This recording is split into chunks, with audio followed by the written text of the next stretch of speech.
Muito bom dia, meus irmãos. Como vocês estão? Espero que todos estejam bem, com a graça e a paz do nosso Senhor. Que bom estarmos juntos mais um domingo.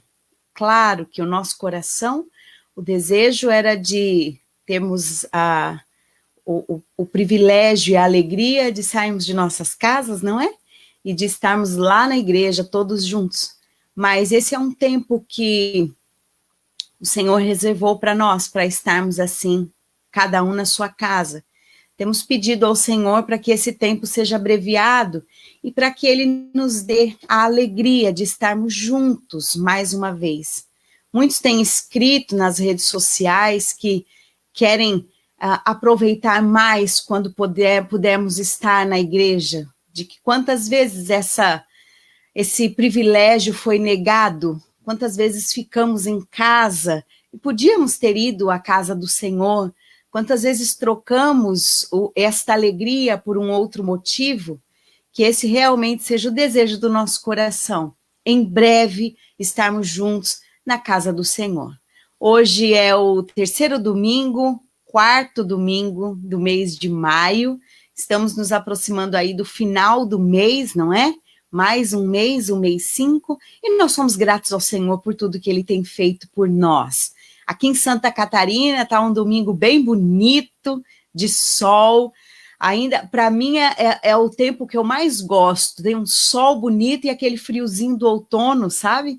Está um tempo bem gostoso, espero que aí na sua cidade, se você está fora de Santa Catarina, no seu estado, que você também esteja bem, e gozando de saúde e da alegria de estarmos juntos.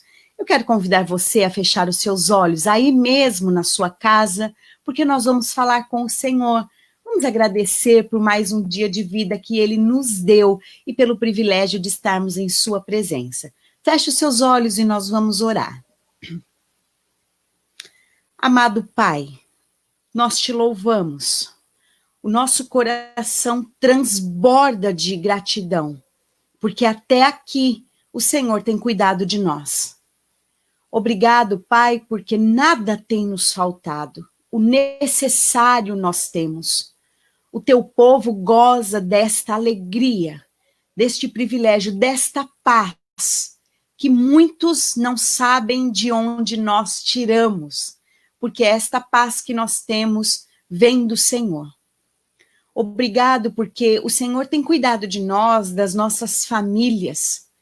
Obrigado porque o Senhor tem colocado as nossas casas embaixo das tuas asas e tem nos protegido.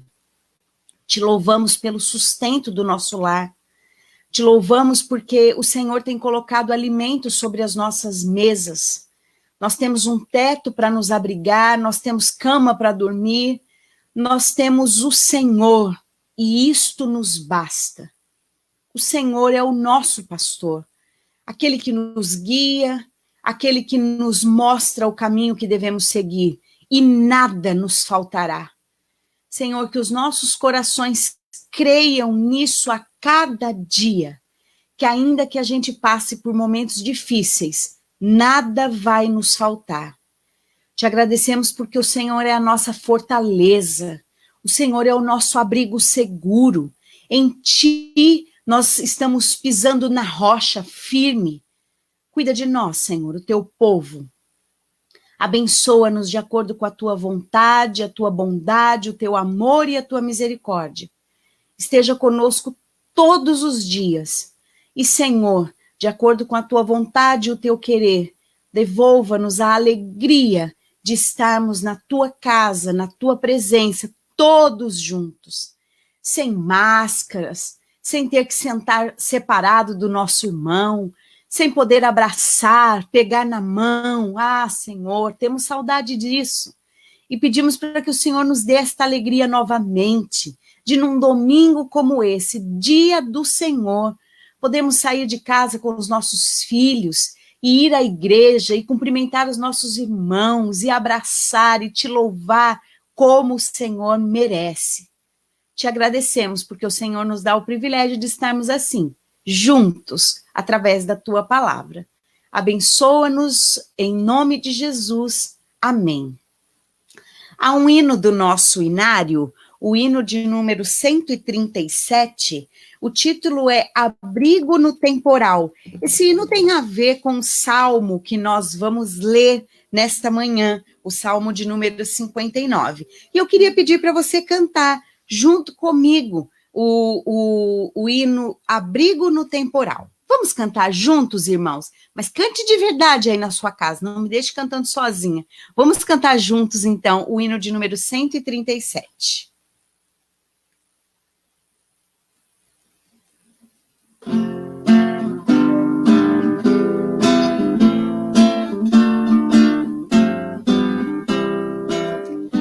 Rochedo forte é o Senhor, refúgio na tribulação, constante, firme, amparador, refúgio na tribulação.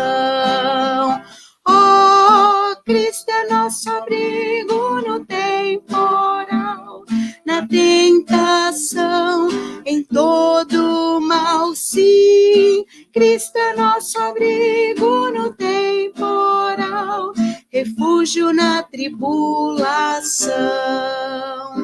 É como sombra no calor, descanso na tribulação.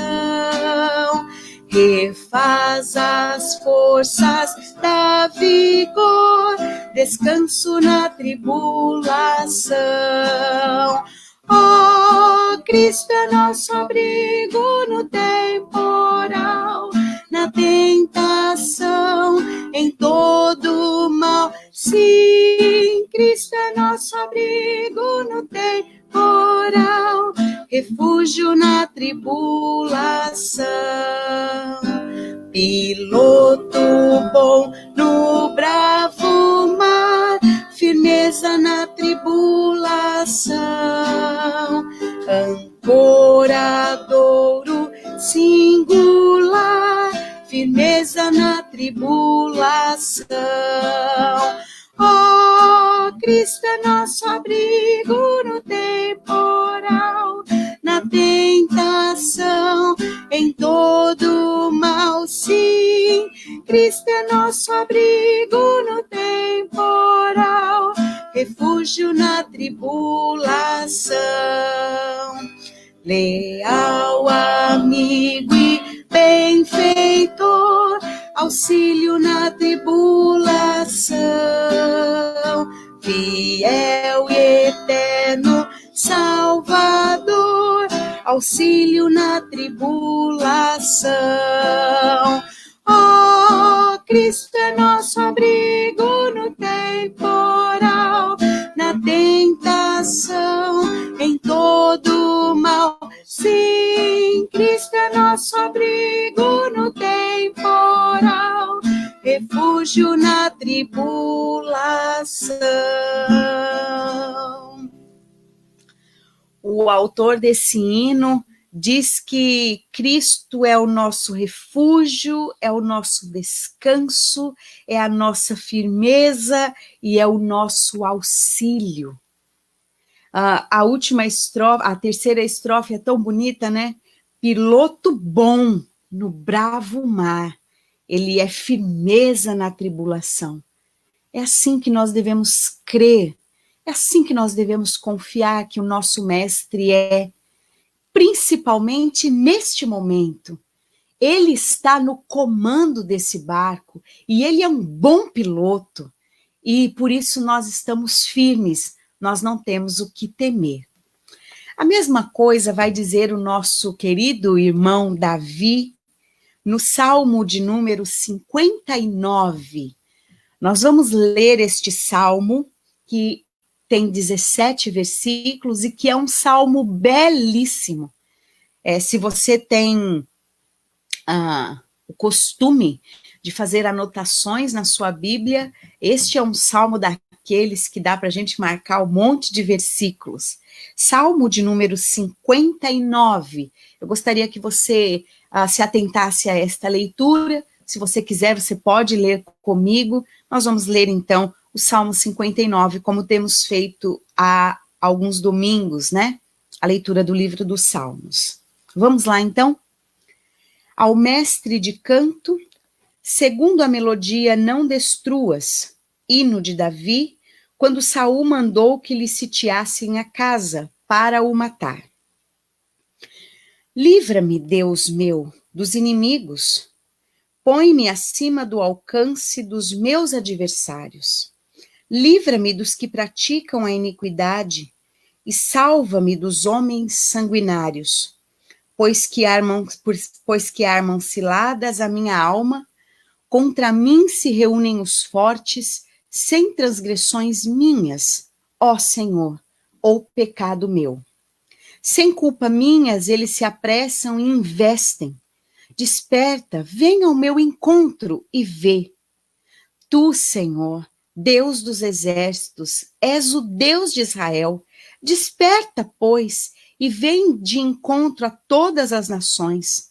Não te compadeças de nenhum dos que traiçoeiramente praticam a iniquidade. Ao anoitecer, uivam como cães à volta da cidade. Alardeiam de boca, em seus lábios há espadas. Pois dizem eles, quem há que nos escute? Mas tu, Senhor, te rirás dele, zombarás de todas as nações. Em ti, força minha, esperarei, pois Deus é meu alto refúgio. Meu Deus virá ao meu encontro com a sua benignidade. Deus me fará ver o meu desejo sobre os meus inimigos. Não os mates, para que o meu povo não se esqueça. Dispersa-os pelo teu poder e abate-os, ó Senhor, escudo nosso. Pelo pecado de sua boca, pelas palavras dos seus lábios, na sua própria soberba, sejam enredados, e pela abominação e mentiras que proferem. Consome-os com indignação, consome-os, de sorte que jamais existam, e se saiba que reina Deus em Jacó, até os confins da terra. Ao anoitecer, uivam como cães à volta da cidade. Vagueiam à procura de comida, e se não se fartam, então rosnam. Eu, porém, cantarei a tua força. Pela manhã louvarei com alegria a tua misericórdia, pois tu me tens sido o alto refúgio e proteção no dia da minha angústia.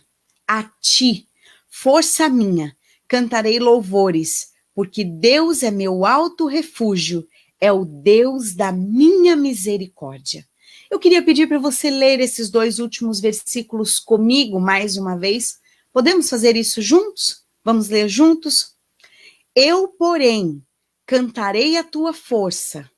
Pela manhã louvarei com alegria a tua misericórdia, pois tu me tens sido o alto refúgio e proteção no dia da minha angústia. A ti, força minha, cantarei louvores, porque Deus é meu alto refúgio, é o Deus da minha misericórdia. Que nós tenhamos as mesmas palavras que o nosso irmão Davi. E embora passemos por momentos difíceis, que a gente saiba que o Senhor é o nosso alto refúgio, é a proteção no dia da nossa angústia. Que esta seja a nossa melodia, seja a nossa oração, dia após dia. Muito bem. Nós estamos na Escola Bíblica Dominical, e aqui na Escola Dominical é o lugar certo para nós aprendermos, né? Ensinarmos e aprendermos diversas coisas. Hoje nós vamos aprender uma música nova, e uma melodia muito bonita e uma letra também muito bonita. E eu queria ensinar, nós gostaríamos de ensinar essa música para você, tá? Então, a letra vai aparecer aí e nós vamos cantar juntos. Não tem problema se você é um pouco desafinado, ninguém vai te ouvir nesse momento, né? Só sua família. Então, nós vamos cantar juntos. Eu vou ensinar a estrofe e depois nós vamos aprender o coro. E que bom vai ser o dia que estivermos todos juntos, cantarmos esta melodia que nós estamos aprendendo hoje, aqui, juntos. Vamos aprender, então? Eu vou ensinar a estrofe, tá? Se você já conhece, você pode cantar comigo. Então é assim, olha. Tua é a glória e o poder, tu és para sempre rei, honra e majestade estão diante do Senhor. Não existe nenhum Deus que seja digno como tu. Nada vai me separar de ti. Tu és a própria vida em mim. Fácil. Vamos mais uma vez do começo? Então vamos juntos. Tua é a glória e o poder, tu és para sempre rei, honra e majestade estão diante do Senhor. Não existe nenhum Deus que seja digno como tu. Nada vai me separar de ti. Tu és a própria vida em mim. Você percebe aí que tem uma mudança do tom, né, da música entre um trechinho e o outro. E depois a última frase é realmente uma escadinha para a gente entrar no coro. Vamos mais uma vez e aí nós vamos aprender o coro? Então vamos juntos. Tua é a glória e o poder, tu és para sempre rei, honra e majestade estão diante do Senhor. Não existe nenhum Deus que seja digno como tu. Nada vai me separar de ti. A escadinha, tu és a própria vida em mim. Muito bem. Agora nós vamos aprender o coro. É bem facinho. É assim, ó. Não deixarei de te louvar, não deixarei de te buscar, essa razão da minha vida. Vivo pra te exaltar, não deixarei de te louvar, não deixarei de te buscar, essa razão da minha vida. Vivo pra te adorar. Então, primeiro é exaltar, depois é adorar. E lá no exaltar tem uma voltinha que nós vamos aprender bem direitinho agora, tá bom? Então vamos lá. Não deixarei de te louvar, não deixarei de te buscar, essa razão da minha vida. Vivo pra te exaltar. Entenderam? Vivo pra te exaltar, não deixarei de te louvar, não deixarei de te buscar, essa razão da minha vida. Vivo pra te adorar. Só isso. Vamos cantar do começo ao fim, então? É uma música muito bonita, uma melodia fácil e uma letra muito bonita. Vamos cantar inteiro, então, todos juntos? Vamos lá?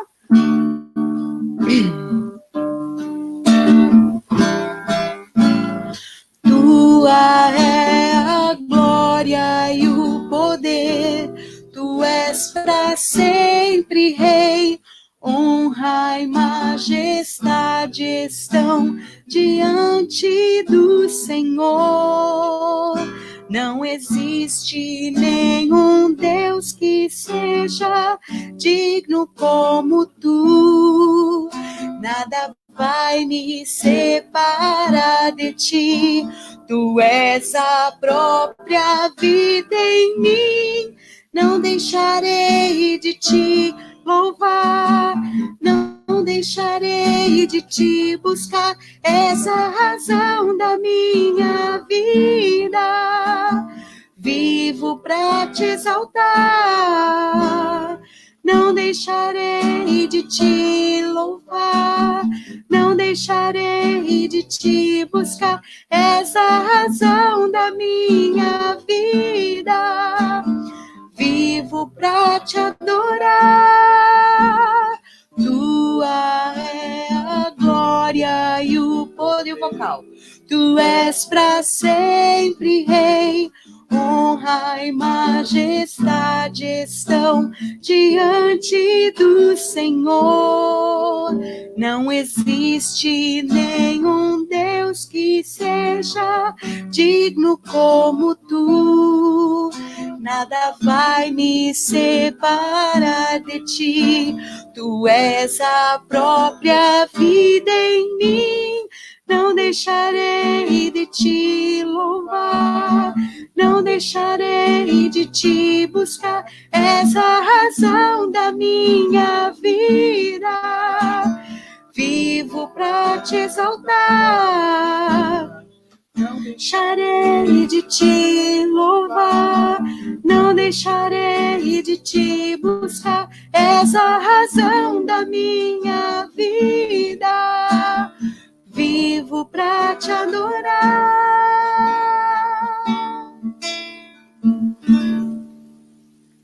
Muito bem. Como é bom dizer que o Senhor é a razão da nossa vida, que nele nós estamos completamente satisfeitos e que nada pode nos separar do nosso Senhor. Que essa melodia te acompanhe aí durante a semana, não é? Você pode procurá-la na internet. A Raquel Novaes é a cantora que cantou, né, essa música. A voz dela é mais bonita que a minha, né? Agora de manhã. E você pode ouvir durante a semana e se lembrar desse encontro que nós estamos tendo aqui agora nesta manhã. Meus irmãos, esta semana nós tivemos 2 irmãos que fizeram aniversário. Na verdade, um fez durante a semana e o outro está fazendo hoje. Então, dia 18 de maio, quem fez aniversário foi o diácono Marcos Lago. É engraçado, né? O filho dele, o Lucas Lago, fez aniversário no sábado e logo depois o Marcos fez aniversário, não é? O Marcos Lago, então, fez aniversário dia 18. E hoje, dia 24 de maio, o Wilson, diácono Wilson, está fazendo aniversário. Oh, maravilha! Tenho certeza que nessas 2 casas teve uma boa carninha na grelha, não é? Parabéns aos nossos irmãos. Que Deus os abençoe. Que cubra vocês de amor e graça, misericórdia e bondade. E que vocês sigam firmes na obra do Senhor. São 2 diáconos muito amados da nossa igreja, que trabalham e servem, ajudam muito o pastor, não é? Que o Senhor os abençoe neste dia. Nós também vamos nos lembrar sempre de orar pelos pedidos que nós temos falado aqui, os irmãos que estão doentes, estão se recuperando. Nós vamos nos lembrar dos irmãos da nossa igreja, daqueles que nós falamos todos os domingos, não é? Vamos nos lembrar de orar uns pelos outros. Vamos orar também pela nossa igreja, pela nossa congregação. A você que está nos visitando, no mês que vem, o mês de junho, seria o mês da organização da nossa igreja, nossa congregação que vai organizar e se tornar igreja. Nós estávamos aí nos preparando para esse momento, não é? Do mês de junho, mas o Senhor assim não quis. Então estamos nos reorganizando para uma nova data, esperando que o Senhor irá nos abençoar. Não esqueça de orar pela nossa congregação, pelos irmãos, para que continuem firmes, não é? Para que continuem a batalha. Quando nós chegamos na congregação, nós éramos em 8, e até o último domingo, estamos aí com 50 membros, mais de 50 membros. Estávamos com cultos tão gostosos aos domingos, com quase todas as cadeiras cheias, mais de 70 pessoas nos nossos cultos. para que o Senhor não deixe que o coração e a palavra do Senhor esfrie no coração de nossos irmãos, para que quando a gente voltar, todos nós possamos voltar, não é? E esperando o dia em que vamos nos tornar igreja. Ore pela nossa congregação. Hoje a aula das crianças vai ser colocada no canal da nossa igreja logo depois da escola dominical. Ontem nós não conseguimos colocar no canal da igreja, mas logo depois aqui da nossa aula vai a lição das crianças. Vamos falar sobre um coração contente. Então, os pais podem depois acessar, então. Meus irmãos, nós vamos orar, pedindo ao Senhor que abençoe a nossa aula. Hoje nós vamos falar sobre disciplina eclesiástica e vamos pedir ao Senhor que fale conosco e nos ensine mais uma vez. Quero convidar você a fechar os seus olhos e nós vamos orar. E logo depois vamos passar para a nossa aula. Vamos orar? Deus amado, te louvamos porque o Senhor nos abençoa de diversas formas, de diversas maneiras. Uma delas é a alegria de celebrarmos mais um ano de vida. Te agradecemos porque por mais um ano o Senhor tem cuidado dos nossos irmãos. Em especial nesta semana, te agradecemos pelos diáconos da nossa igreja, o Marcos e o Wilson. Te louvamos por eles, Pai. Abençoe as suas vidas, os seus trabalhos, as suas famílias, esposa, filhos. Que o Senhor os abençoe, Senhor. Que o Senhor os guarde, os livre de males, que o Senhor os mantenha em segurança e, principalmente, que os olhos deles estejam firmados no Senhor. Que eles cresçam ainda mais em graça e em sabedoria. Que eles sirvam a igreja, sirvam o teu povo, que eles sirvam o teu nome, o teu reino, que façam isso com muito amor, com muita responsabilidade, com muito zelo, porque é para o Senhor. E que a nossa igreja celebre junto com eles, por mais um ano que o Senhor os concede. Se mais alguém que está nos assistindo ou nos vendo também comemorou o aniversário, que o Senhor também os abençoe neste dia. Que o Senhor os guarde e os proteja. Agora vamos para mais uma aula, que o Senhor nos ensine como tem feito sempre. Abra as nossas mentes, tire qualquer distração, para que a gente aprenda mais uma porção da tua palavra nesta manhã. Que tudo seja para a honra e glória do teu nome, em nome de Jesus. Amém. Irmãos, que Deus abençoe vocês.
Bom dia, meus irmãos. Eu cumprimento todos com a graça e com a paz do nosso Senhor Jesus Cristo. Realmente um domingo de bastante alegria para nós, depois de uma semana inteira de lutas, de batalhas, de vitórias, de alegrias. O Senhor nos prepara para uma nova semana, diante dele, diante da sua palavra, reunidos com os nossos irmãos, para que nós possamos começar bem a semana. E eu espero que você aproveite bem esse dia, um dia que é separado para o Senhor, para o descanso também, e que nós possamos aprender do Senhor, descansar um pouco a nossa mente, não é tão tão agitada nesses últimos tempos, mas que a gente possa descansar também a nossa mente, meditar no Senhor, em sua palavra, relembrar os cânticos que nós cantamos durante o dia, para que você mantenha sua atenção no Senhor e então possa se ver revigorado ao final do dia, e não cansado, mas revigorado ao final do domingo para iniciar uma nova semana. Hoje, como já foi dito, nós vamos falar sobre disciplina eclesiástica. É a última aula da nossa série de estudos sobre o desafio de ser igreja. Falamos sobre vários temas e interessante que muitos deles não pareciam ser algo ruim ou limitador para uma igreja, tendo em vista que faz parte da vida do povo de Deus. Mas observamos que algumas coisas acabam por se tornar um desafio na vida da igreja. Por mais que sejam boas, nós temos algumas limitações, alguns pecados que às vezes nos impedem de avançar nestas coisas. Por exemplo, na última semana falamos sobre alegria, um tema tão tranquilo. Nós somos, em geral, pessoas alegres, porque Deus nos faz alegres nele, né, satisfeitos nele, mas isso pode se tornar um desafio. E hoje nós vamos falar de algo muito mais palpável, muito mais perceptível na realidade da igreja. Isso sim faz todo sentido dizer que é um desafio, porque em muitas igrejas. Então, hoje nós vamos falar sobre a disciplina eclesiástica. Eu quero convidar você, então, para abrir a sua Bíblia, lá em Hebreus, capítulo 12, e nós vamos ler do verso 4 ao verso 13.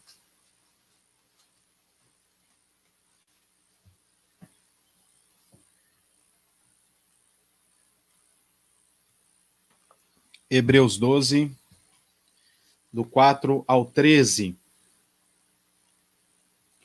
E assim diz a palavra do nosso Deus.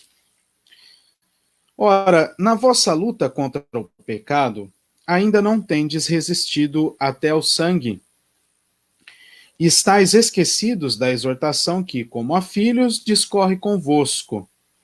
Filho meu, não menospreze a correção que vem do Senhor, nem desmaies quando por ele és reprovado. Porque o Senhor corrige a quem ama e açoita a todo filho a quem recebe. É para a disciplina que perseverais. Deus vos trata como filhos. Pois que filho há que o pai não corrige? Mas se estáis sem correção, de que todos se têm tornado participantes, logo sois bastardos e não filhos. Além disso, tínhamos os nossos pais segundo a carne, que nos corrigiam e os respeitávamos. Não havemos de estar em muito maior submissão ao Pai espiritual e então viveremos? Pois eles nos corrigiam por pouco tempo, segundo melhor lhes parecia. Deus, porém, nos disciplina para aproveitamento, a fim de sermos participantes da sua santidade.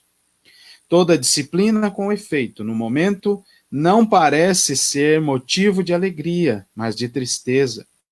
Ao depois, entretanto, produz fruto pacífico aos que têm sido por ela exercitados, fruto de justiça. Por isso, restabelecei as mãos descaídas e os joelhos trôpegos, e fazei caminhos retos para os pés, para que não se extravie o que é manco, antes seja curado. Vamos orar mais uma vez. Ó Senhor, Senhor nosso, quão magnífico em toda a terra é o teu nome. E nós podemos, ó Deus, apreciar a tua majestade na criação, em nosso viver, no domínio, ó Deus, sobre tudo, sobre todos, na condução da história para o louvor da tua glória. Te adoramos por isso, Senhor, e te pedimos que, neste momento, tu nos faças ver uma porção a mais da tua majestade revelada na tua palavra, Senhor, que está diante de nós. e ilumina o nosso entendimento para que possamos crer naquilo que vamos estudar, está baseado na tua palavra, e te pedimos também que, pela ação poderosa do teu Santo Espírito, o Senhor nos ensine eficazmente, perfeitamente o coração, e que possamos dar frutos, ó Deus, para o louvor da tua glória e para a nossa edificação. Em nome de Jesus nós oramos agradecidos. Amém. Muito bem, meus irmãos, como de costume, antes de avançar, deixa eu só ajeitar aqui, que tem um negócio balançando aqui. Olha só que beleza, coisas do ao vivo. Muito bem. Tá tudo certo aqui, vocês não estão vendo, mas tá tudo certo, tá bom? Já vou aparecer. Ok. Como nós fazemos de costume, vamos relembrar aquilo que nós estudamos na semana passada. Então, observe aí. Nós falamos sobre alegria, né? A alegria desenvolvida, a necessidade de nós mantermos a alegria como um exercício da nossa fé e manter este exercício sempre ativo. E nós encerramos a aula da semana passada da seguinte maneira: a alegria é um hábito do coração induzido e sustentado por nós como qualidade permanente de vida pela disciplina do regozijo, né, da muita alegria. Quem implanta isso no nosso coração é o Espírito Santo, e nós somos motivados a nutrir e a preservar a alegria no coração. Nossa união com Cristo é a base de nossa alegria, pois nele somos reunidos ao Pai. A vida do redimido deve, por isso, ser caracterizada pela alegria através da ação do Espírito Santo. E como é que foi essa semana para você? Foi uma semana de alegria, experimentando, mesmo que em meio ali às circunstâncias, a alegria de poder ser ouvido e respondido pelo Senhor. Isso traz muita alegria, muito conforto ao nosso coração. Eu espero que você tenha tido esta semana de bastante alegria. E hoje, então, nós vamos falar sobre a disciplina eclesiástica. E o tema da aula é Mantendo a Igreja Pura. Então, preste atenção no que eu vou dizer aqui agora. Em Balneário, pelo menos umas 3 vezes nós já falamos sobre disciplina, por conta de séries que nós estudamos. Nós, por exemplo, estudamos a carta aos Hebreus inteira, e precisamos abordar este momento aqui do capítulo 12. Nós falamos, por exemplo, sobre as marcas da verdadeira igreja, né? E uma delas é a disciplina eclesiástica. Então, e agora nós estamos voltando em outra série para falar deste assunto. Então, é um assunto conhecido nosso, e nós temos observado que ele tem sido negligenciado em outras em igrejas, até mesmo dentro da nossa denominação, ou não tem sido executado segundo as formas bíblicas. Então, é necessário sempre manter ativo o nosso pensamento a respeito disso e manter sempre atualizado o nosso conhecimento bíblico acerca da disciplina eclesiástica. Você leu o texto e, se leu atentamente, já conseguiu extrair toda a base do nosso estudo de hoje. Apesar de não nos manter aqui nesse texto de Hebreus 12, nós vamos ler outros textos, este já bastaria, porque ele é bem enfático nas questões sobre a disciplina eclesiástica. Então, eu começo dizendo o seguinte: a busca da igreja moderna por aceitação, relevância e uma religião tolerante acabou por afetar a aplicação diligente da disciplina eclesiástica. Um grande fenômeno que tem sido observado é que, no afã de aumentar a quantidade de membros, nós falamos, por exemplo, né, eu e a igreja local, foi um outro desafio para ser igreja que nós estudamos aqui, que é a necessidade de nós fazermos parte de uma igreja local. E hoje, realmente, há uma dificuldade em muitas denominações em manter ali o seu rol de membros, mantê-lo bem atualizado. Fica aqui a dica, nessa semana o Conselho da Igreja esteve passando também pelo rol de membros da nossa igreja e das congregações. É necessário fazer esse exercício, né? E o que nós temos observado é um fenômeno de que, no afã de trazer muitas pessoas para dentro da igreja, algumas coisas que eram que são executadas na igreja de muito tempo tornam-se limitadoras para o crescimento da igreja. Esse é um fenômeno que não é bíblico. Está baseado apenas em números, em pragmatismo, porque a igreja cresceu e sempre crescerá, e uma das marcas da saúde da igreja é a disciplina. Nós vemos isso nas páginas da Escritura, no Antigo Testamento, do Novo Testamento. Nós temos informações históricas do primeiro século da igreja, em que a disciplina foi executada, e a igreja chegou até aqui.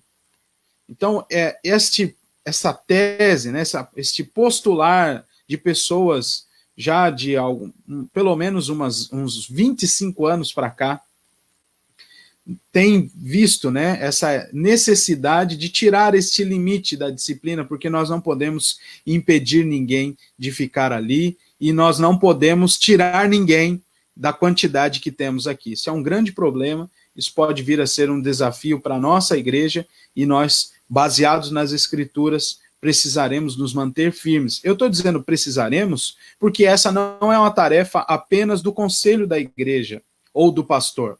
Essa é uma tarefa de todos os membros, no sentido de observar um irmão, por exemplo, que está para cair e ir aconselhá-lo, ir auxiliá-lo. Individualmente, nós temos essa tarefa disciplinadora, porque Deus nos ensinou a fazer isso, por meio da sua palavra. É claro, há uma questão mais comunitária, e aí sim, no caso da igreja presbiteriana, fica a cargo do conselho da igreja, do pastor da igreja, mas ainda assim toda a igreja é envolvida nos processos disciplinares. Portanto, eu e você precisamos estar bem certos do que é a disciplina eclesiástica e da sua necessidade. Observe o que diz o slide. O meio para manter a igreja pura não mudou. E nós precisamos retomar ou retornar ao exercício da saudável disciplina bíblica e eclesiástica com critério, amor e perseverança. Note bem esse termo, perseverança, porque ele será marcado nos próximos slides, e é um conceito que precisa também ser envolvido na disciplina eclesiástica. Então, vamos ao primeiro ponto para falar sobre a necessidade da disciplina eclesiástica. Então, você lê aí comigo. A disciplina eclesiástica é o processo de corrigir o pecado na vida da igreja e de seus membros. É a resposta da igreja quando um de seus membros deixa, preste atenção, de refletir a santidade, o amor e a unidade de Deus, por ser ele desobediente. Olha só que interessante esta abordagem, não é? A disciplina é necessária quando um de nossos membros deixa de refletir santidade, deixa de refletir o amor, deixa de refletir a unidade de Deus e também mostra-se desobediente. E é por isso, meus irmãos, que nós precisamos fazer a disciplina. E aí, preste atenção.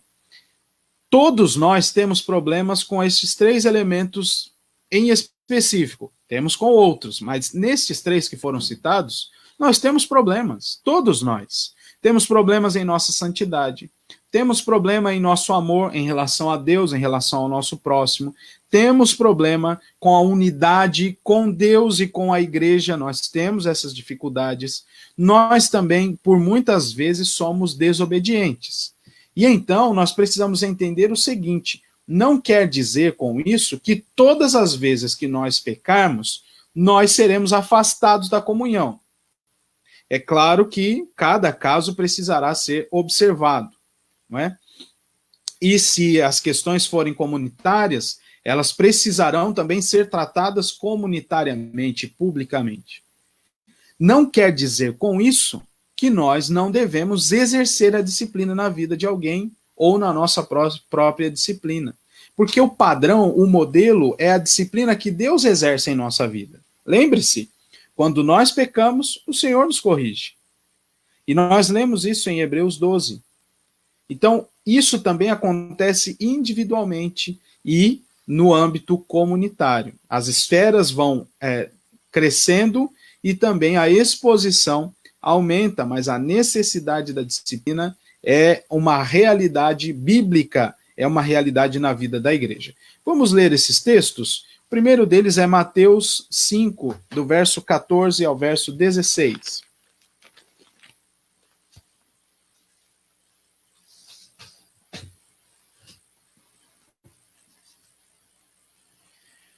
Mateus 5, do 14 ao 16. Vós sois a luz do mundo. Não se pode esconder a cidade edificada sobre um monte. Nem se acende uma candeia para colocá-la debaixo do alqueire, mas no velador, e alumia a todos os que se encontram na casa.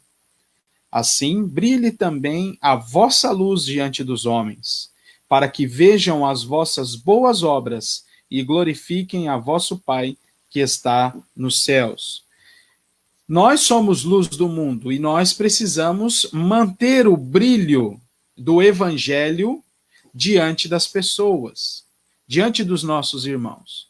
Quando isso é rompido, é necessário uma correção na rota, uma disciplina para que determinado irmão volte a ser luz do mundo. Preste atenção, e aqui eu ressalto a segunda vez daquela palavra, daquele termo, perseverança. Nós vamos ver até o final da aula de hoje que a disciplina tem um propósito de restaurar o pecador. Não é apenas uma exclusão do rol de membros, não é apenas uma questão de tira o peso morto para a gente conseguir avançar. Não é isso. A ferramenta que Deus nos deu é de pureza. Pureza comunitária, mas pureza particular. Para a vida daquele ofensor, inclusive. Daqui a pouquinho nós voltamos nisso. Gostaria de que você abrisse a sua Bíblia agora lá em Mateus 18, um texto extremamente utilizado, né? Muito utilizado, quando nós falamos deste tema, disciplina eclesiástica. Mateus 18, a partir do versículo 15, nós vamos ler o seguinte.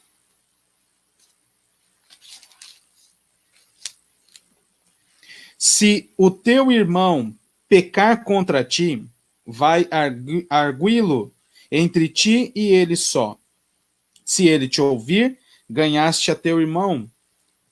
Então, este é o primeiro passo. Segundo, se porém não te ouvir, veja aqui o aspecto da perseverança. Toma ainda contigo uma ou duas pessoas, para que pelo depoimento de 2 ou 3 testemunhas, toda a palavra se estabeleça. E se ele não os atender, dize-o à igreja. E se recusar ouvir também a igreja, considera-o como gentil e publicano. Em verdade vos digo que tudo que ligardes na terra terá sido ligado nos céus, e tudo que desligardes na terra será desligado nos céus, terá sido desligado nos céus. Em verdade também vos digo que, se 2 dentre vós sobre a terra concordarem a respeito de qualquer coisa que, porventura, pedirem, ser-lhes-á concedida por meu Pai, que está nos céus. Porque onde estiverem 2 ou 3 reunidos em meu nome, ali estou no meio deles. Então, meus irmãos, observem aqui estes passos, que são muito utilizados, relembrados, inclusive, nestes momentos em que nós precisamos exercitar a disciplina. Falando aqui do âmbito presbiteriano, né, o nosso manual, nosso código de disciplina, nos orienta também a seguir os passos de Mateus 18. Você já conhece, nós já estudamos mais detidamente ele, mas eu vou relembrar. Quando há um problema entre nós, este texto, em especial este texto, nos mostra que o ofendido deveria ali buscar o ofensor. e confrontá-lo em seu pecado e aquilo que ele fez contra você. E aí você vai, conversa, gasta tempo, investe tempo, melhor dizendo, vai arguí-lo entre ti e ele só. Se ele ouvir, se ele confessar ali o pecado, se ele pedir perdão, e você deve conceder o perdão, acabou o assunto ali. Não tem mais o que dizer. A situação está resolvida. E aí você deve se lembrar do final do texto, que muitas vezes é negligenciado. O que nós concordarmos aqui, em nome do Senhor, está feito. Ele recebe. Muitos de nós faz este trabalho de confrontação, entra em acordo, mas rompe com esse acordo adiante, logo em seguida, contando para alguém, ou ainda demonstrando ressentimento, coisas desse tipo que nós já sabemos que acontece, infelizmente, no meio da igreja. Nós não podemos mais fazer isso, porque essa não é a maneira correta de exercer a disciplina. Segundo caso, se este irmão individualmente ali não te ouviu, há uma necessidade de perseverança, porque a ideia da disciplina é dupla, é pureza da igreja e pureza dos envolvidos. É resgate do pecador. Então nós vamos, aquele irmão com 2 ou 3 testemunhas, confrontamos de novo. Se ele nos ouvir, está tudo resolvido, acabou ali, entre os envolvidos também. Acabou. Se ainda assim não tiver solução, nós vamos dizer à igreja. E neste caso, dentro dos limites presbiterianos, aí o conselho deve receber uma queixa ou uma denúncia, tratará esta queixa ou denúncia, levantará provas, coisas desse tipo, se for necessário. Né? Há alguns processos muito dolorosos, e por fim, disciplinará, afastará, e há várias gradações. E ainda assim, se este irmão não aceitar a disciplina, ele deve ser tratado como gentil e publicano. E o que se faz com o gentil e publicano? Evangeliza constantemente. É claro que aí, adiante, ou mais atrás, o Senhor Jesus disse para nós não oferecermos pérolas aos porcos. Mas até nós chegarmos neste entendimento, nós precisamos avançar, continuar insistindo na vida dessas pessoas. Muitos saem feridos dos processos. Por vezes são feitos errados no início do processo, por vezes são abandonados mesmo, não há eleição de um tutor para essa pessoa, de um amigo, de um irmão para acompanhá-lo, e aí essa pessoa fica à deriva. É que o Senhor Deus é extremamente misericordioso, meus irmãos. E mesmo com falhas no processo, ele resgata os seus filhos. E nós sabemos disso, poderíamos elencar aqui, pôr nos dedos da mão ou num papel, irmãos que tiveram processos disciplinares muito dolorosos, mas que depois de um tempo o Senhor os trouxe de volta, limpos, com a ferida fechada mesmo, curada, e agora servem ao Senhor. Nós também precisamos considerar a misericórdia e a longanimidade do nosso Deus para com a vida dessas pessoas. Eu quero ler agora os outros textos, não vou me delongar neles, mas é que esse de Mateus precisávamos realizar isso. Só um detalhe, muitas vezes também nós travamos neste texto aqui para dizer, olha, o irmão que ficou ofendido, ele que deve vir me procurar, não é? E muitas vezes nós falhamos, porque o Senhor Jesus também nos ensina que se nós sabemos que nós temos alguma coisa com o nosso irmão, ou que ele demanda algo de nós, nós devemos deixar nossa oferta, lembram-se disso? Ir ter com o nosso irmão, resolver a questão e depois voltar para entregar a nossa oferta diante do Senhor. Nós precisamos considerar o fato desta irmandade, esse vínculo no corpo de Cristo. Ele precisa ser preservado. Ele não foi criado por nós, porque senão ele seria desastroso. Ele precisa ser preservado por nós e com as ferramentas santas do Espírito Santo, não com ferramentas mundanas. Então precisamos tomar cuidado. ainda que sejamos ali os ofensores e vamos aguardar, ou sejamos os ofendidos, não vamos aguardar, vamos resolver a questão. Vamos resolver. Não façamos da nossa vida uma vida de regras apenas, mas que tenha a ordem do Senhor, o ordenamento do Senhor, que é embasado em graça, em misericórdia e em amor. Vamos nos lembrar disso, meus irmãos.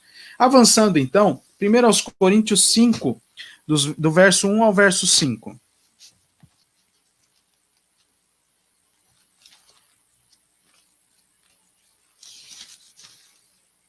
1 Coríntios 5, do 1 ao 5. E assim diz a palavra do Senhor. Aqui é um exemplo, tá? Da disciplina na igreja em Corinto. Geralmente, se ouve que há entre vós imoralidade, e imoralidade tal, como nem mesmo entre os gentios, isto é, haver quem se atreva a possuir a mulher do seu próprio pai. E contudo andais vós ensoberbecidos, e não chegastes a lamentar, para que fosse tirado do vosso meio quem tamanho ultraje praticou? Eu, na verdade, ainda que ausente em pessoa, mas presente em espírito, já sentenciei, como se estivesse presente, que o autor de tal infâmia seja, em nome do Senhor Jesus, reunidos vós e o meu espírito, com o poder de Jesus, nosso Senhor, entregue a Satanás para a destruição da carne, a fim de que o espírito seja salvo no dia do Senhor. Veja que interessante esta abordagem de Paulo. Nós podemos extrair princípios para qualquer outro tipo de pecado no âmbito da igreja. Aqui era um pecado intenso, tanto é que Paulo sentencia, dá essa sentença em seu coração para o referido irmão, para que ele seja salvo de tão grande abominação. Então, talvez a solução fosse que ele morresse, e o Senhor, então, recolhesse a sua alma. Mas note que alguns aspectos aqui se aplicam a todo qualquer processo de disciplina. Qual é o problema? Imoralidade dentro da igreja. Precisa ser corrigido. Um outro problema, versículo 2, muitos deixam de largo. Fingem que as coisas não estão acontecendo. Meus irmãos, talvez isso, falando aqui para os irmãos de Balneário, não seja tão perceptível para nós, porque nossa igreja é pequena. Mas uma igreja numerosa, com muitos membros, isso sim pode acontecer. É uma tentação, inclusive, para a liderança. Deixar as coisas correrem. Mas a imoralidade na igreja precisa ser lamentada. Veja o versículo 2. Precisa ser lamentada. Precisa ter o envolvimento dos irmãos naquilo. Nós precisamos lamentar. É algo terrível. E precisa ser tratada. Então, é necessário que ele seja tirado do nosso meio. É claro que aqui, no contexto, a questão era extremamente grave. Mas a ideia de Paulo de tirar do meio é a ideia de pôr à parte, tratar e trazer de volta. Mas como a coisa estava bem avançada, aí ele já falou assim, é melhor o Senhor levar, porque aí resolve o problema. Então, precisamos nos lembrar desses aspectos. Outro texto, 2 aos Tessalonicenses, capítulo 3.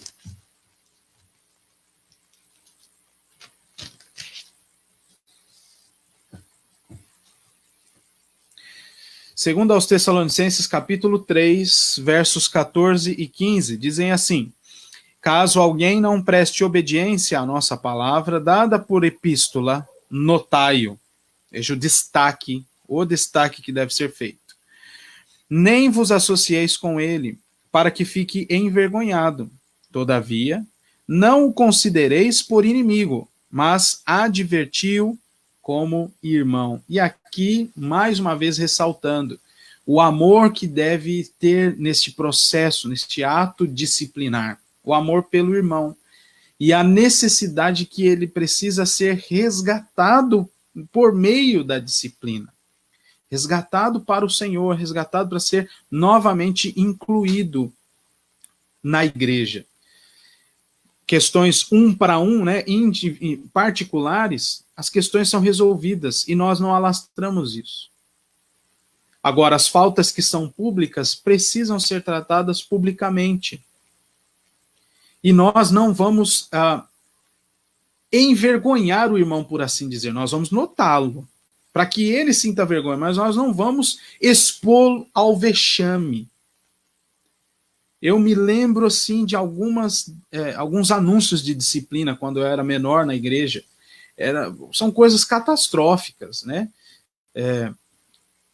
Era um anúncio, assim, um não sai da minha cabeça, que foi feito antes de entregar a ceia. Imagina isso. Que clima maravilhoso. Né? Para todos os que estavam ali, para visitantes, não é assim que nós devemos agir. Quem está envolvido, se a falta for pública, é a igreja, os membros da igreja. Eles precisam participar disso. Não os outros não precisam. Isso é coisa de casa. Precisa ser tratado em casa. Mas é necessário notá-lo. Não quer dizer com isso que nós vamos colocar essa pessoa para ser exposta ao vexame. Nós precisamos amar os nossos irmãos. Mesmo que o seu ato pecaminoso, no seu ato pecaminoso, ele não tenha nos amado. Mas nós devemos amá-lo. Nós devemos amá-lo. Tito 3, versos 10 e 11.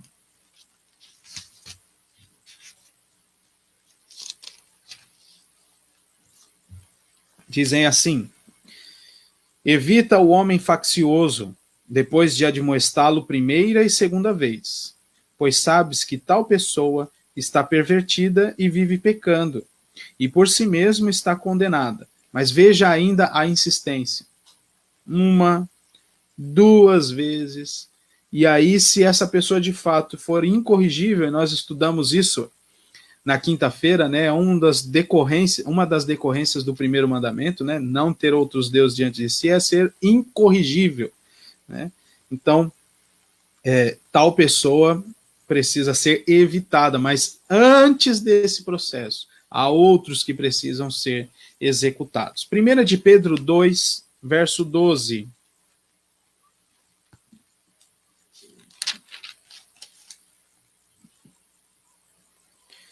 Mantendo exemplar o vosso procedimento no meio dos gentios, para que, naquilo que falam contra vós outros, como de malfeitores, observando em vossas boas obras, glorifiquem a Deus no dia da visitação. Então, nosso procedimento também diante do mundo precisa ser preservado. Você vê aí a inscrição embaixo, né, os dizeres, né, Confissão de Fé de Westminster, capítulo 30, seção 3. Diz assim: as censuras eclesiásticas são necessárias para chamar e ganhar para Cristo os irmãos ofensores, para impedir que outros pratiquem ofensas semelhantes, para purgar o velho fermento que poderia corromper a massa inteira, para vindicar a honra de Cristo e a santa profissão do Evangelho, e para evitar a ira de Deus, a qual, com justiça, poderia cair sobre a igreja, se ela permitisse que o pacto divino e os seios dele fossem profanados por ofensores notórios e obstinados. Então, algo que acontece no meio da igreja e que não é tratado, a ira de Deus pode recair sobre toda a igreja, porque toda a igreja não evitou que os vínculos do pacto divino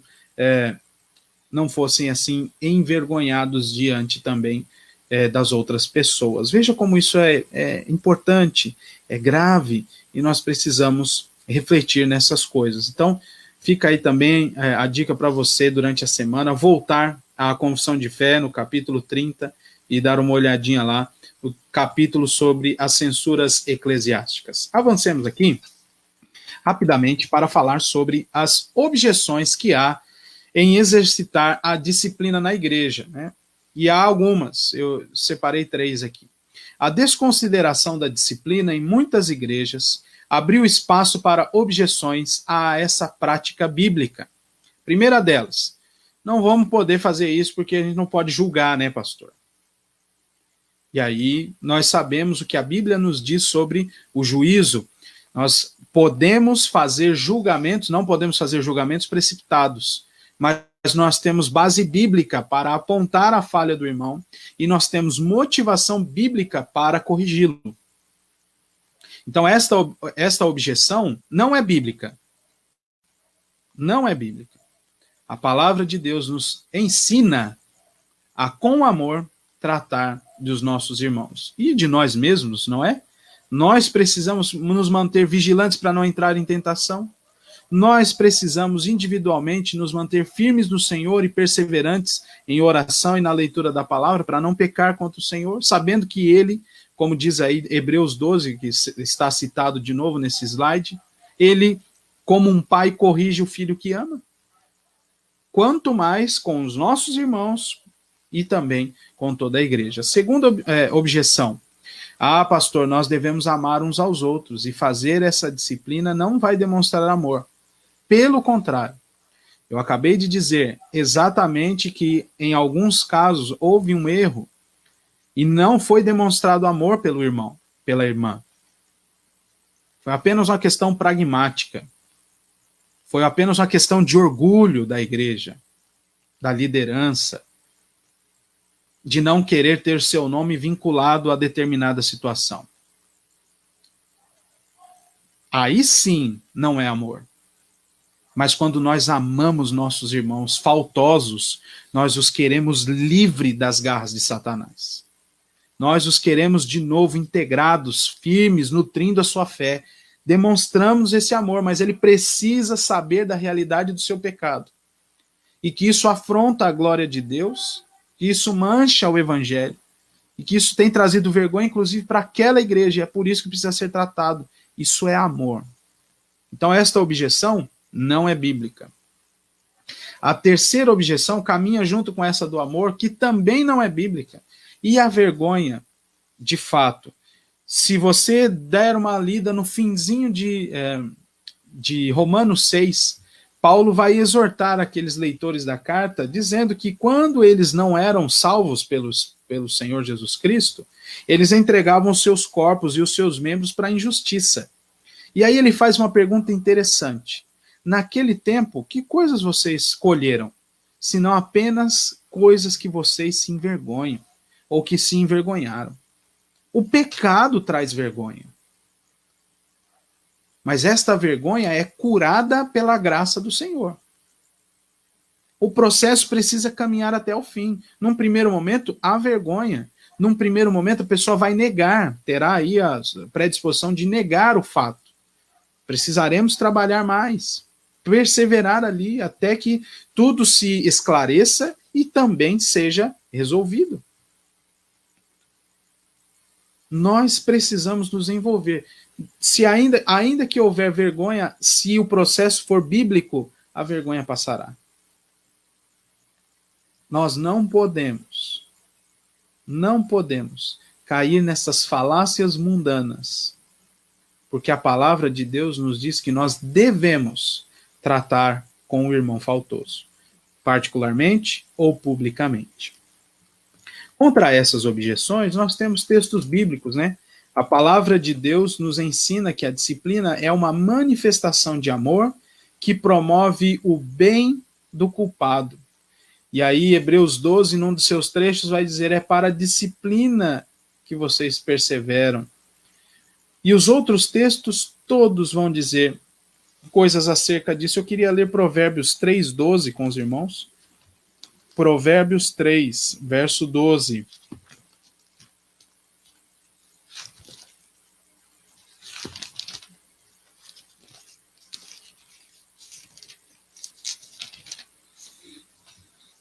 Diz assim, porque o Senhor repreende a quem ama, assim como o pai ao filho, a quem quer bem. Esse texto é citado lá pelo autor da carta aos Hebreus. E também Provérbios 13, 24.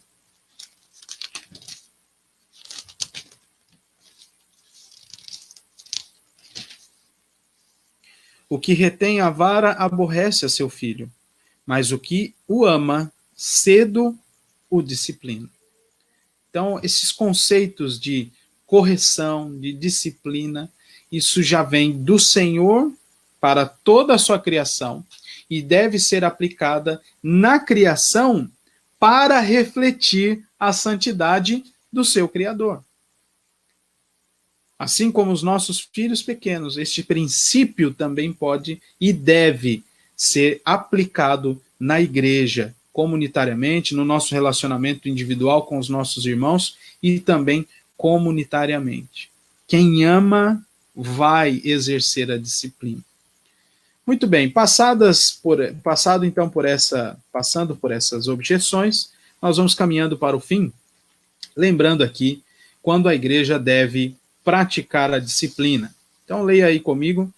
Quando deixa de praticar a disciplina eclesiástica, a igreja começa a parecer-se com o mundo, prejudicando o seu testemunho perante os perdidos. E também ela vai sofrer na sua saúde espiritual, a igreja.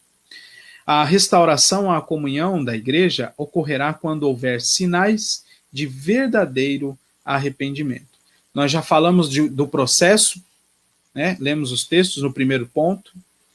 E quando é que esse irmão precisa ser incorporado novamente na membresia, né?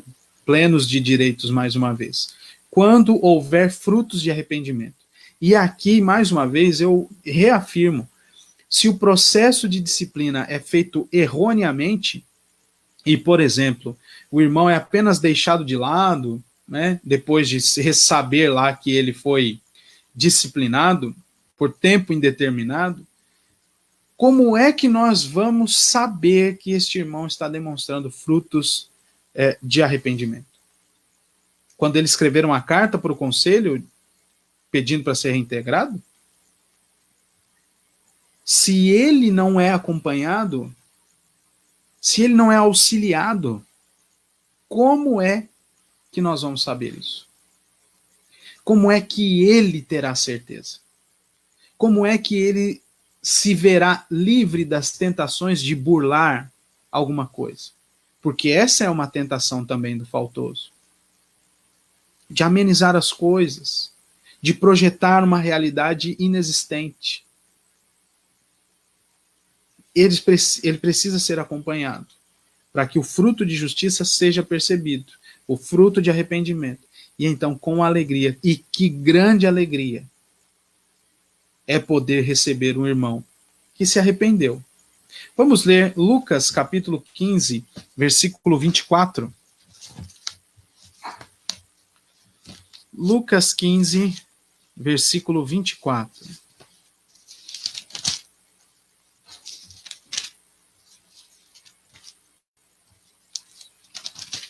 Que nos diz assim,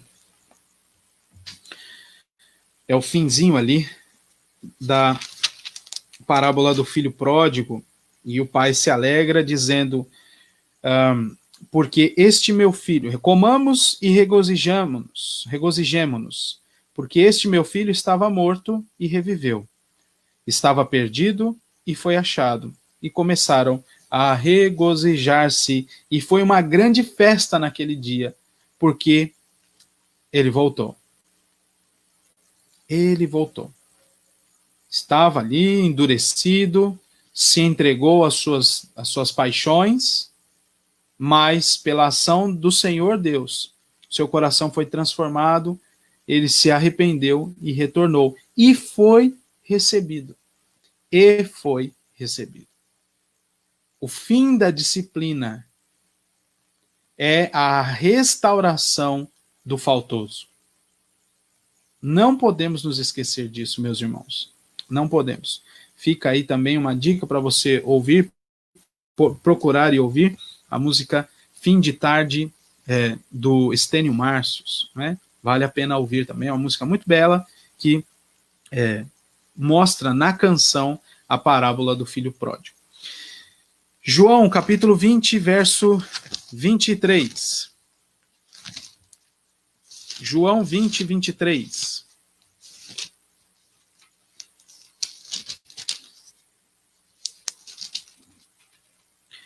Se de alguns perdoardes os pecados, são-lhes perdoados. Se lhes retiverdes, são retidos. Então, veja com esse texto a participação também da igreja nessa atividade da disciplina. Por fim, segundo aos Coríntios, capítulo 2. Segunda aos Coríntios, capítulo 2. E nós vamos ler aí os versos 7 e 8. E nos dizem assim: de modo que deveis, pelo contrário, perdoar-lhe e confortá-lo, para que não seja o mesmo consumido por excessiva tristeza. Pelo que vos rogo que confirmeis para com ele o vosso amor. Então, é necessário que o irmão penitente, aí como diz Paulo, né, precisa ser corrigido. E neste processo de correção, nós vamos demonstrar nosso amor para com esse irmão faltoso. E, além disso, cremos que pela ação poderosa do Espírito Santo, ele abandonará aquele pecado, ele se arrependerá e ele se chegará de novo aos pés da cruz. A disciplina é uma ferramenta também para o resgate desse irmão.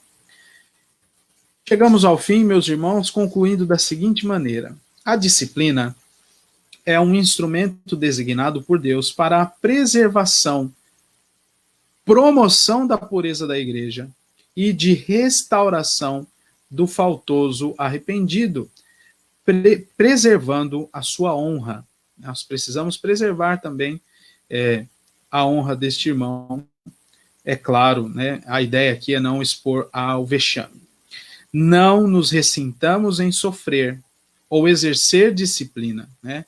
Não vamos ficar ressentidos se precisarmos sofrer a disciplina, nem se precisarmos exercer disciplina eclesiástica, sabendo que Deus está purificando a igreja do pecado ao mesmo tempo em que nos restaura em pureza para si.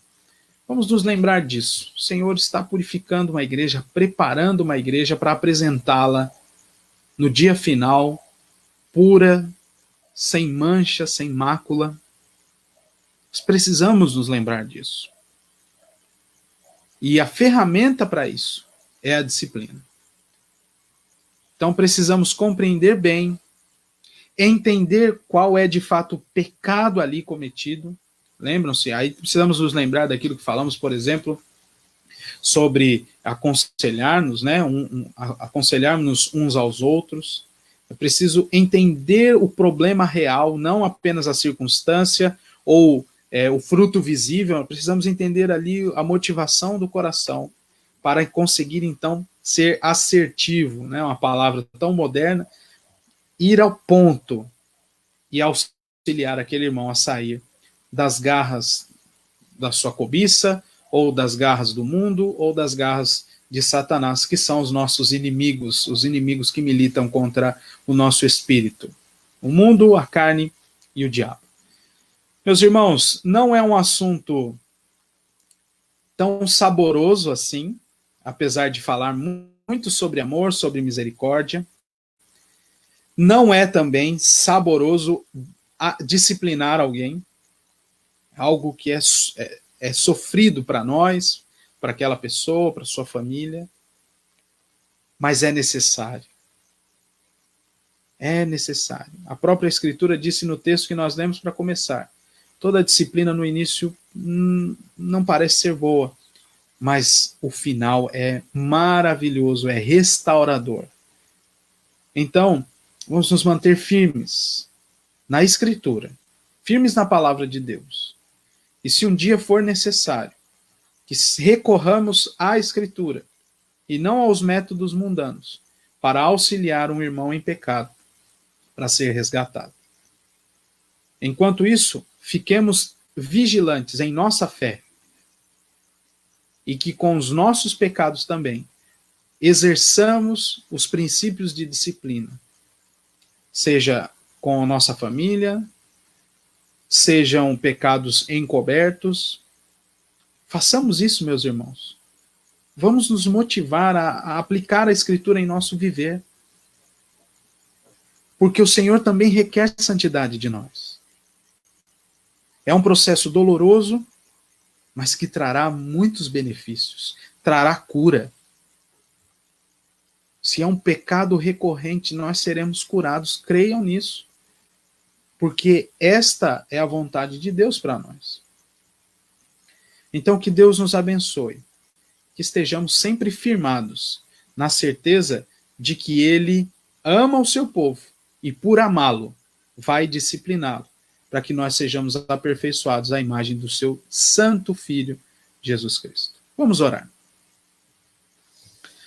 Ó Deus, te louvamos por mais esta aula, mais este estudo da tua palavra, um assunto não muito confortável e saboroso para nós, mas te agradecemos porque ele traz frutos saborosos quando é necessário o exercício bíblico da disciplina.